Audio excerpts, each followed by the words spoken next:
Bonjour, je suis Yas, illustrateur et auteur de bande dessinée. Installé depuis 2012 en tant qu'artiste dans le secteur des arts appliqués et plastiques, j'ai eu l'honneur de créer pour des projets très différents. Et je voulais aujourd'hui mettre en lumière ma façon de travailler pour une commande d'illustration. Pour cela, partons d'un exemple. Le fils de pub, youtubeur de talent, avait besoin d'un visuel pour ses podcasts audio sur YouTube. Il m'a donc sollicité pour ce travail et je lui en remercie. Tout d'abord, il m'a brièvement expliqué ce qu'il avait en tête. Une illustration avec une radio et un micro. Plutôt old school, vintage, dans une ambiance apocalyptique, mais pas trop. Et il m'a également précisé qu'il faudrait une place dans le dessin pour une bande sonore qui sera animée.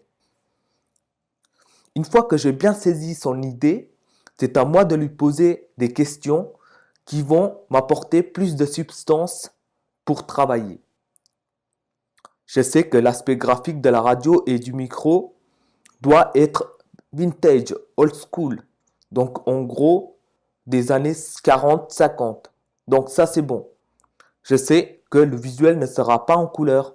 Ok. Maintenant, il me faut savoir le format du dessin. C'est-à-dire savoir pour quelle utilisation finale l'illustration doit servir. Est-ce que c'est pour une utilisation exclusivement sur web ou c'est aussi pour des impressions sur papier, etc. Ça a son importance car c'est ce qui me dit si ma composition de dessin sera dans un format paysage, donc horizontal, ou portrait vertical.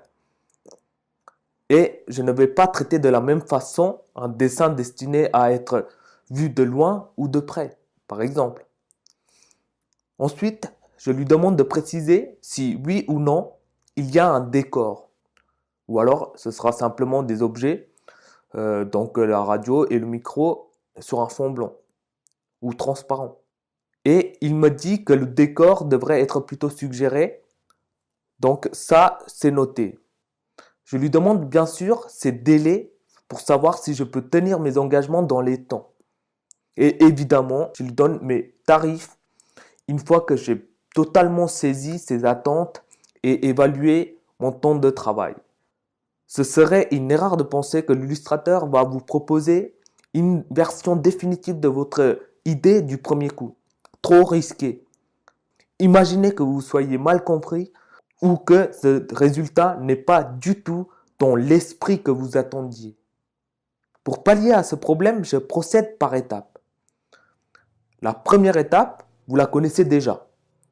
C'est une discussion approfondie entre le commanditaire et moi-même pour définir ensemble des points de votre projet. Chaque point en détail.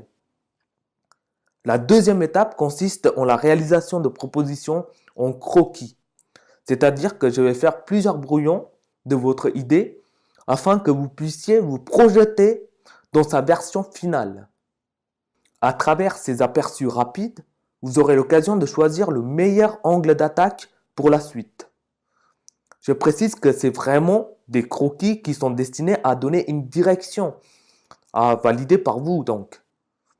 Et il ne faudrait pas t'attacher à leur aspect graphique.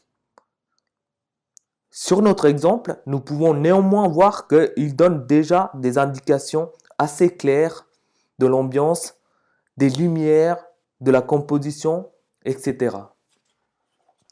Cette étape est très importante.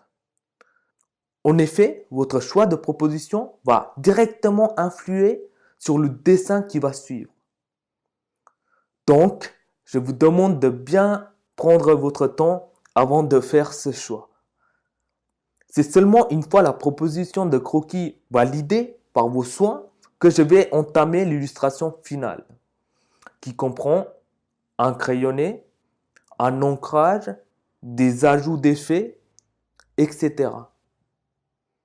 Et voilà, le dessin est prêt. Si toutefois vous n'êtes pas totalement conquis par le résultat, il est toujours possible de faire de légères modifications. Mais honnêtement, il vaut mieux s'attarder sur la première et la deuxième étape pour éviter ce genre de désagrément. Voilà, ma vidéo touche à sa fin. Je vous remercie de l'avoir visionné et je vous dis à très bientôt.